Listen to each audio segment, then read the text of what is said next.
Hello everyone, I'm doing the smart diagnosis on LG 5.5 kg washing machine. So turn the power on first, and I have to error code in this washing machine, like drain error code, so I have to shoot it properly. And press and hold the 10 button for 3 seconds. Look.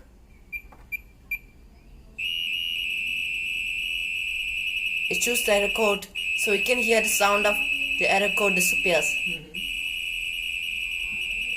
it's checking everything, right? Yeah, it's checking everything. So it takes 17 seconds. Yeah. Is it done? Yeah, this is done. So there's no errors? Yeah, no errors. Great. So I really knew this.